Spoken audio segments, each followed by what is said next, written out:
So ayan, isa-isayin natin siyang i-charge, tapos pindutin natin yung repair. Yan, nagre-repair na siya. Sana makuha pa siya o maayos, kasi goods pa yung ano nito, panlabas nito. Pero yung panloob, try lang natin muna i-charge, kasi mabigat pa naman. Ibig sabihin hindi pa drain yung lead acid nya o yung water nya sa loob ng battery. So ayan, tinanggalan natin ng takip dito, tapos lalagyan natin ng battery solution. Ayan. Water.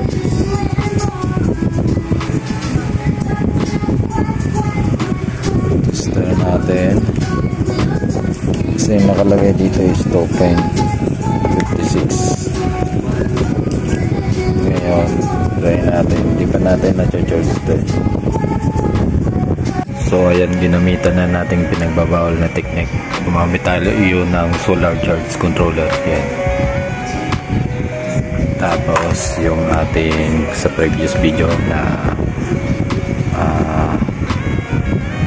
amp meter at watts meter, 150 amp. Ito yung source nya, tsaka yung load. Ilagay natin yan sa charger ng ating laptop na mayroong sticks na 220 volts.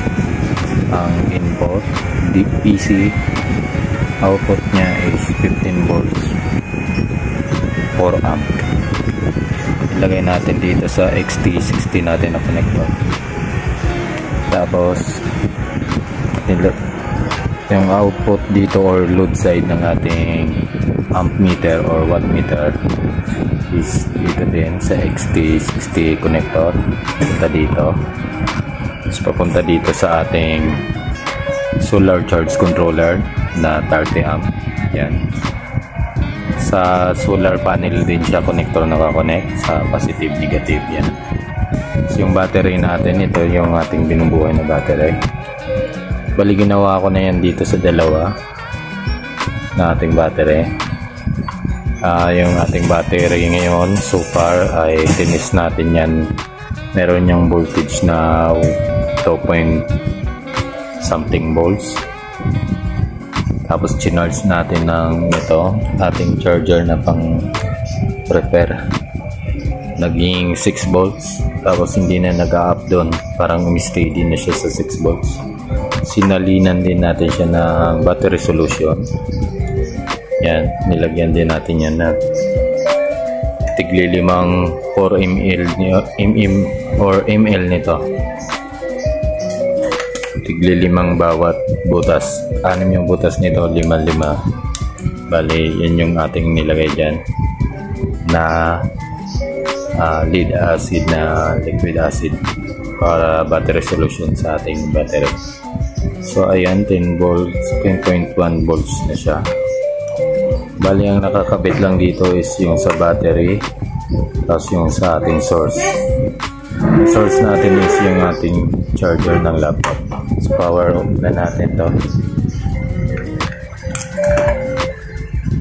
Yan, pag plug in natin na yan, may 15 volts siya, 15.17 volts at saka 0.30 amp, tsaka 4.2 watts. Yung ano naman yung volts per meter ay 15.13. Yung watts per meter niya is per hours, and amp per hours niya din is 0.0. Yung amp niya sa taas is 27, 23. Yan. Hindi pala nakabukas.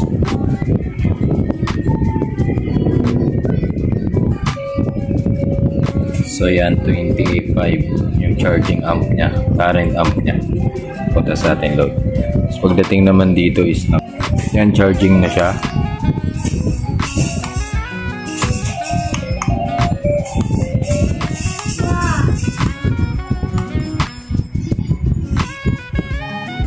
So ayan, bali ang voltage nito is 10.1 volts. Tapos itong 14.4 na didetect niya sa PV natin yan, or dito sa PV side solar panel. Pero ang ating ano dyan na solar panel ay ito lang, hindi siya totally sulaban. Yung ating laptop charger na 15 volts DC output 4 amp. Yan yung current na binabato papunta sa ating solar charge controller at papuntang battery. Ito namang dalawa nakakonekto dito sa ating charger. Yan, charge na siya, nasa 80% na siya. Kita nyo naman sa ating previous na video ay, or dito lang sa video na to, makikita nyo hindi yan umiilaw pag binunat yung power.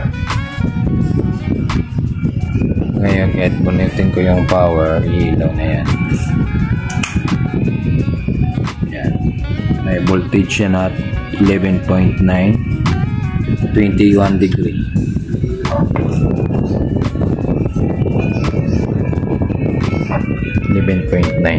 So charging pa rin siya.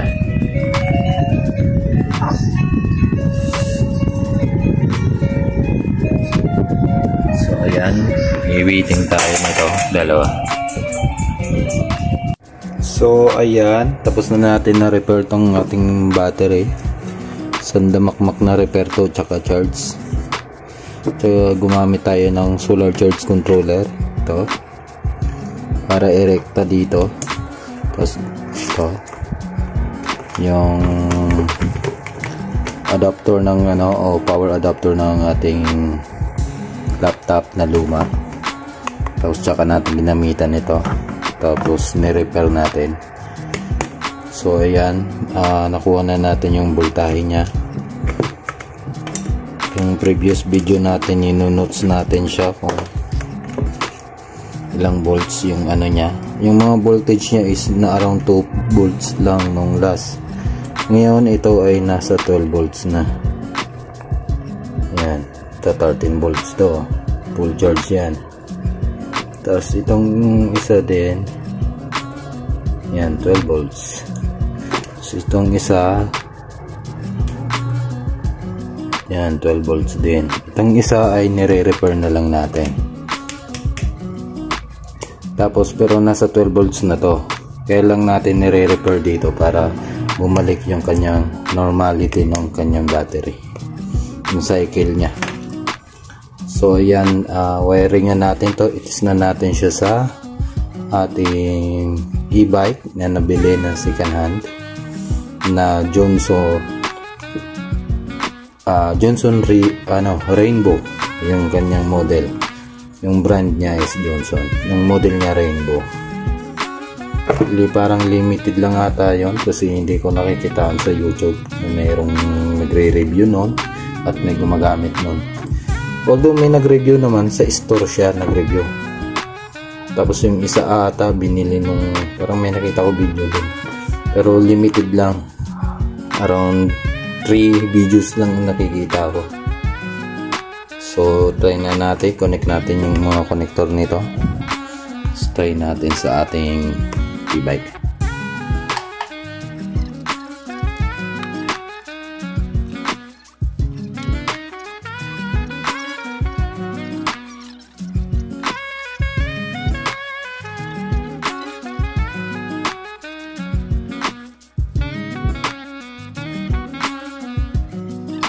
So ayan, nakabit na natin yung mga wire.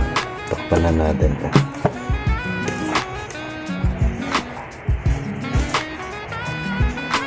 So ayan, na-detect na siya ng ating charger.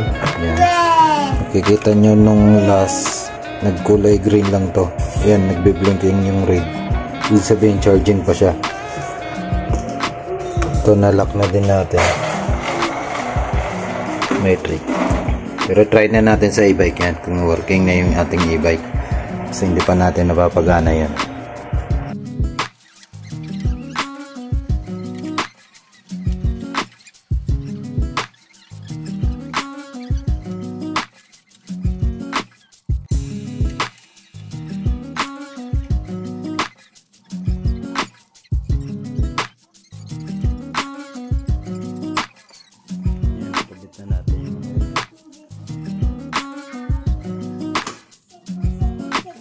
Yan.